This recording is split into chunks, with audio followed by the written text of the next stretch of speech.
আজকে চলে গেলাম একটু বাবার বাড়ি পুজো দিতে, মানে জামালপুরে পুজো দিতে। সো হ্যালো এভরিওয়ান, কেমন আছো তোমরা সবাই? আশা করি অনেক ভালো আছো। তোমাদের ভালোবাসে আমিও অনেক ভালো আছি। তো দাঁড়াও, পুজো দিতে তো যাবোই, তো তার আগে সংসারের কিছু কাজগুলো তো করে নিই। তো চলো দেখা যাক। আর দেখো, প্রথমত ঘুম থেকে উঠে পড়েছি, আর এই যে উঠে এখন একটু ঠাকুর প্রণাম করে নিলাম। আর আমার হাজব্যান্ড উঠে গেছে অনেক আগেই। তো এই যে দেখো, আমি এখন বিছানাটা ভালো করে গুটিয়ে নেবো। সংসারের খুঁটিনাটি কাজ না করলে ভালোও লাগে না। আর আমার যে কাজগুলো রয়েছে ওগুলো সেরে দিয়ে তারপর স্নান টান করে আমি চলে যাব জামালপুরে আজকে। আর অনেক দিন ধরেই প্ল্যানিং হচ্ছিল জামালপুর যাব, কিন্তু যাওয়া হচ্ছিল না। আর জামালপুর যাওয়ার একটাই উদ্দেশ্য হচ্ছে মানে আমি নিজে ভেবে রেখেছিলাম যে আমি যদি জামালপুর যাই কখনো, তো আমার হাজব্যান্ডের সাথেই যাব প্রথমে, তারপর যখন ইচ্ছা আমি একা একা গেলাম কিংবা কারোর সাথে গেলাম, কোনো ব্যাপার না। আর যতক্ষণ আমি আমার হাজব্যান্ডের সাথে না যেতে পারবো ততক্ষণ আমি কারোর সাথে যাব না। তো সেই ভাবনা চিন্তা নিয়েছিলাম বলে আমার হাজব্যান্ড এবার বাড়ি এসে বলছে কি, তোমাকে আমি আগে জামালপুর নিয়ে যাব, তারপর অন্য কাজ করব। তো সেই কারণেই আমার হাজব্যান্ড আমাকে আজকে জামালপুর নিয়ে যাবে। আর দেখো, তোমাদের সাথে কথা বলতে বলতে আমার বিছনা গোটানো কমপ্লিট হয়ে গেছে। কিছু জামা কাপড় ছিল সেগুলোও গুটিয়ে ফেলেছি। এবার দেখো ড্রেসিং টেবিলের অবস্থা কী। কেননা এর আগের দিন আমরা একটু ঘুরতে গেছিলাম, তো সেই কারণে ড্রেসিং টেবিলের এই অবস্থা। আর কোথাও গেলে এরকমই অবস্থা হয়ে যায়, ওটা গুছিয়ে রাখা আর সম্ভব হয় না। তার থেকেও বড় ব্যাপার, আমার হাজব্যান্ড বাড়ি থাকলে আমি ঘরদোর গুছাই না। তো যাই হোক, এই যে এখন আমি একে একে সুন্দর করে ড্রেসিং টেবিলটা গুছিয়ে নিচ্ছি। আর আমি নাচছি এই কারণে, কারণ ওইদিকে গান বাজছে, তো গান বাজছে বলে আমি এদিকে নাচতে নাচতে কাজগুলো করছি। আর এরকম মন ভালো থাকে সব কিছুতে, গান বাজছে তার মধ্যে আবার ঘুরতে যাব, সেটারও একটা আনন্দ রয়েছে। তো সেই কারণেই আমি নাচতে নাচতে এখানে সব কাজগুলো করে নিচ্ছি। আর ওদিকে আমার হাজব্যান্ডও চান টান করছে, ও রেডি হচ্ছে। তো এই যে দেখো, এখানে আমার ড্রেসিং টেবিলটাও মোছা প্রায় কমপ্লিট হয়ে গেছে। আর আমরা ভাবছি কি একটু সকাল সকাল যাব, সেই কারণে সকাল সকাল ঘুম থেকে উঠে আমি সব কাজকর্ম করতে শুরু করে দিয়েছি। আর আমি বুঝতে পারছি না মাঝে মাঝে আমি এগুলো কি ডান্সের স্টেপ দিচ্ছি, আমি নিজেও বুঝতে পারছি না। তো তোমরা দেখো আর মজা নাও। আমি তো হাসছি, মানে আমি হেসেও ফেলছি তোমাদের সাথে কথা বলতে বলতে। আমি সত্যিই মনে হয় পাগল, এই কিছু কিছু জিনিস দেখলে আমার মনে হয় যে না, আমি মনে হয় সত্যিই পাগল হয়ে গেছি। তো দেখো, নাচ আর কোনো ভঙ্গি টঙ্গি নেই। এখন গান বাজছে উতাল পাতাল, আর আমি এদিকে নাচতে শুরু করে দিয়েছি। আর মনের মধ্যে খুশি থাকলে না সবসময় এরকমই হয়, এটা সত্যি কথা। আনন্দ থাকলে সব কাজ করতেও ভালো লাগে। কোথা দিয়ে যে আনন্দ করতে করতে কাজগুলো হয়ে যায় সেটা একটুও বোঝা যায় না। আর যদি ইচ্ছা না থাকে তখন একটা কাজও করতে ইচ্ছা করে না। মন টন খারাপ থাকলে কোনো কাজ হাত দিতে ইচ্ছা করে না, একদম শুয়ে বসে থাকতে ইচ্ছা করে। যখন মন ভালো থাকে তখন কত কাজ করতে ইচ্ছা করে, তখন মনে হয় না যে এইসব কাজ কোনো কষ্টের কাজ বা কোনো কিছু। তো এরকম করেই দিনগুলো কেটে যাচ্ছে, বছর কেটে যাচ্ছে, মাস কেটে যাচ্ছে। তো এইভাবে আমাদের জীবনটাও কেটে যাচ্ছে। আর তার থেকেও বড় ব্যাপার, আজকে আমি বাবার বাড়ি যাচ্ছি বাবার কাছে ধন্যবাদ জানাতে, যে এত সুন্দর আমাকে একটা গিফট দেওয়ার জন্য। তো কি গিফট দিয়েছে অবশ্যই তোমাদের শেষে বলবো, ভিডিওটা পুরোটুক দেখো তাহলে বুঝতে পারবে যে কি গিফট দিয়েছে। আর পুরো ভিডিওটা দেখার জন্য কিন্তু অনুরোধ রইল। তো যাই হোক, দেখো কথা বলতে বলতে আমার ঘরটা কিন্তু ঝাড় দেওয়া হয়ে গেছে। এরপর চলো ঘর থেকে বেরিয়ে যাই, এরপর চলে যাবো বাসন মাজতে। অনেকগুলো বাসন জড়ো হয়ে রয়েছে আজকে। তো যেহেতু সকাল সকাল রান্না হয়ে গেছে, আর সকালের খাওয়া দাওয়ার বাসন আর দোকানের কিছু চায়ের বাসন সব আজকে এক জায়গায় জড়ো হয়েছে, সেই কারণে বাসন অনেক রয়ে গেছে। তো চলো বাসনগুলো মেজে নিই। আর এদিকে আমি রান্নাঘরেও একটু খুঁজে নিচ্ছিলাম যে কোনো বাসন আছে নাকি সেটা দেখার জন্য। আর দেখি রান্নাঘর থেকে কিছু বাসন নিয়ে এসে তারপরে এই যে এখানে আমি সব বাসনগুলো এখানে রেডি করে নিয়েছি। আর সবগুলো আজকে এক জায়গায় হয়ে রয়েছে, রান্নাবান্না হয়ে গেছে। তো আর রান্নাবান্না করলে আর খাওয়া দাওয়া একসাথে করলে একটু বেশি বাসন হয়ে যায়, সেই কারণে একটু বেশিই হয়ে রয়েছে। চলো এবার বাসনগুলো একে একে মেজে নেওয়া যাক। দেখো কথা বলতে বলতে আমার সব বাসনগুলো মাজা হয়ে গেছে। তো এই যে এখন একটু ধুয়ে নিচ্ছি। আর চলো এবার সব বাসনগুলো ধুয়ে নিয়ে একে একে। তো দেখো প্রায় আমার অনেক বাসন ধোয়া হয়ে গেছে। এরপর গিয়ে বারান্দায় উপর করে রেখে দেবো, তারপরে স্নান করে নেবো, কেননা এখন অনেক কাজ রয়েছে সেই কারণে। তো চলো এরপর এগুলো একটু গুটিয়ে রেখে দিই।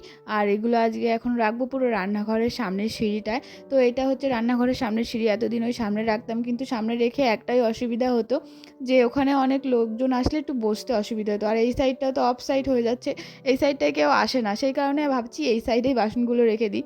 কিন্তু তাও আবার অন্য মানে খারাপ লাগে এই যে এই দিকটায় কেউ দেখে না, অতটা চোখ থাকে না, দরজাটাও আটকানো থাকে। তো কুকুরে টুকুরে যদি মুখে করে নিয়ে চলে যায় সেই ভয়ে এই দিকটাতেও রাখতাম না, কিন্তু জলটা তো ঝরাতে হবে। তো দেখো তোমাদের সাথে কথা বলতে বলতে আমি রেডি হয়ে গেছি। এই যে এখন একটু জুতো বের করে নিচ্ছি, জুতো বের করে এরপর বেরিয়ে পড়বো। আর এই যে এখানে আমি এই শাড়িটা পরেছি, আমাকে কেমন লাগছে অবশ্যই বলো। অবশ্যই পেছন থেকে দেখছো, দাঁড়াও তোমাদের এখনই সামনের দিকে লুকটা দেখাচ্ছি যে কেমন লাগছে। তো আমার হাজব্যান্ড রেডি হয়ে আমার জন্য গাড়ি নিয়ে অপেক্ষা করছে, সেই কারণে আমি একটু রেডি হয়ে নিলাম। এবার চলো বেরিয়ে পড়ছি। আর ওই যে আমার হাজব্যান্ড এখানে অপেক্ষা করছে। তো এখানে আমি গাড়িতে উঠতে যাব, আর সেই সময় এখান দিয়ে বিড়াল যাচ্ছিল। তো আমি বলছি কী রে কী অবস্থা, একটু আমরা যাত্রা করে বেরোচ্ছি আর সেই সময় বিড়ালের রাস্তা কাটলো। তো সেই কারণে আমরা 10 মিনিট মতন দাঁড়িয়ে তারপরে এই যে এখন বাইকে উঠে এই যে চলে যাচ্ছি। আর আমাকে কেমন লাগছে অবশ্যই বলো, ভালো লাগলে কিন্তু অবশ্যই একটা লাইক করে দিও। তো দেখো কথা বলতে বলতে আমি একবারে রোডে চলে এসেছি, মেন রোডে। তো এই রোডে এসে আমার হাজব্যান্ড এটার ভয় পাচ্ছিল যে যেহেতু আমাদের এখনও গাড়ির লাইসেন্স বের করা হয়নি আর গাড়ির পুজো দিতে যাচ্ছি যেহেতু আজকে জামালপুরে, তো সেই কারণে একটু ভয় ভয় করছিল। তাই ও এই রোডে মনে হয় একটু বেশি জোরে চালাচ্ছিল। আর আমরা অত জোরে সবসময় চালাই না, পুলিশের একটু ভয় থাকে, সেই কারণে একটু রোডটাতে জোরে মানে জোরে চালিয়েছে।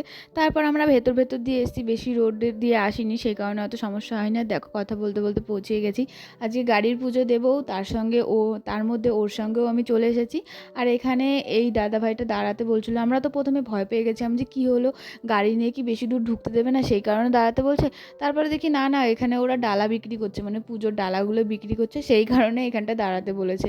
তো তারপর এখানে আমরা গাড়িটা রেখে দিলাম। তারপর হট করে মনে পড়লো আমরা তো গাড়ি পুজো দেবো, কিন্তু গাড়িটা যদি ওইখানে রেখে দিই তাহলে কি করে পুজো দেবো। তো সেই কারণে আমরা গাড়িটা আবার হেঁটে হেঁটে নিয়ে গেছি। আর এই যে গাড়িতে উনি গঙ্গার জল ছিটিয়ে দিল। আর তারপর আমরাও একটু মানে বাবার যে এই পুকুরটা আছে এখানে, তো এই পুকুরে পা ধুতে এসেছি। তো আমরা মানে আমার হাজব্যান্ড বলছিল যে চলো ওই পুকুর থেকে পা ধুয়ে আসি। তারপর খালি পায়ে দুজনে মিলে চলে এসেছি। আর এই যে এখানে পা ধুয়ে নেব। আর এই পুকুরের জলটার কি খারাপ অবস্থা থাকে যখন এইখানে সন্ন্যাসীরা নামে, মানে জামালপুরে সন্ন্যাসী নামে, তখন কি নোংরা হয়ে থাকে।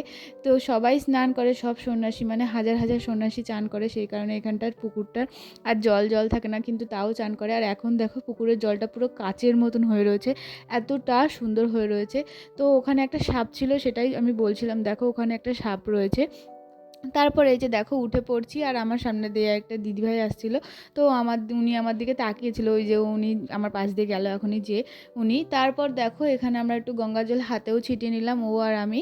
তারপর এখানে পুজোর ডালাটা দিয়ে দিচ্ছিল, আর এই ডালাটা যে ধরে দিয়েছে, এই ডালাটা না ওরা আবার নিয়ে নিয়েছে, এদিকে 150 টাকা নিয়েছে ডালাটা। আমি মাঝে মাঝে ভাবি জামালপুরে মানুষ পুজো দিতে যায় না স্ক্যামারের হাতে ধরা পড়তে যায়, সেটাই বুঝতে পারি না। তারপর দেখো এই যে আমরা ডালাটা নিয়ে পুজো দিতে চলে এসেছি।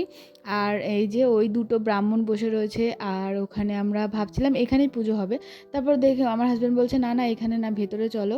তারপর আবার এই সাইড দিয়ে এই যে ভেতরে চলে যাচ্ছি। আর আমার ক্যামেরাম্যান তো ভীষণ ভালো, মানে লাজবাব যাকে বলে, মাথা দেখা যায় না, শুধু পাগুলো দেখা যায়। আমি বুঝতে পারি না আমার বন্ধুদের কি পা দেখিয়ে ও কি মজা পায় কি জানি। ও ভিডিওটা ঠিক করে ধরতেই পারে না, পা না দেখা যাক, মাথাটা অন্তত দেখা যাক। দেখুন এখানে কেমন করে ক্যামেরাটা ধরেছে, আমার বিরক্ত লেগে যায়। যাই হোক, তারপরে যে দেখো সবাই একে একে পুজো দিচ্ছে, ঠাকুরের মাথায় দুধ গঙ্গা জল ঢালছে।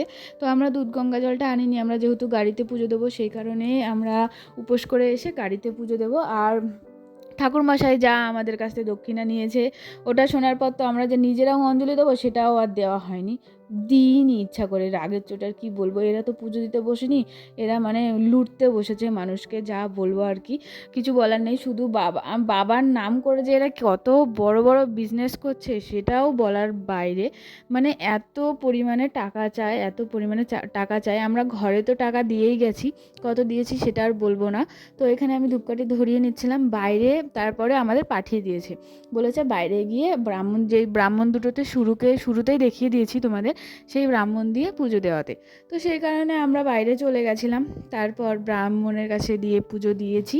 আর এখানে তার আগে আমি একটু ধূপকাঠি ধরিয়ে ঠাকুরগুলোকে সব প্রণাম করে নিচ্ছি। তারপর চলো এবার একটু তোমাদের ঘুরিয়ে দেখিয়ে দিই মন্দিরটা। সত্যি এই মন্দিরে আসলে একটা শান্তি লাগে, কেন জানি না। তো প্রচুর এই যে এই ব্রাহ্মণটাকে দিয়ে তারপর পুজো দিতে পাঠিয়েছে। আর এই ব্রাহ্মণটা দেখছে যে আমি ভিডিও করছি, তো আমাকে বলছে কি ভিডিও করছো, ভিডিও করো না। তো তারপর আমি ভিডিও করে নিই, ওনার কথা মতন ওনাকে নিয়ে এই যে আমাকে এখন বারণ করেছিল, তারপরে আমি ভিডিও করিনি। আমি ওইদিকে চলে গেছিলাম ধূপকাঠি দেখাতে ঠাকুরকে। এখানে গোপালের মন্দির ছিল, তো গোপালকে ধূপকাঠি দেখিয়ে তারপরে আমি এইদিকে চলে এসেছি। আর এই যে দেখো গোপালরা সব বসে রয়েছে, কত সুন্দর সুন্দর।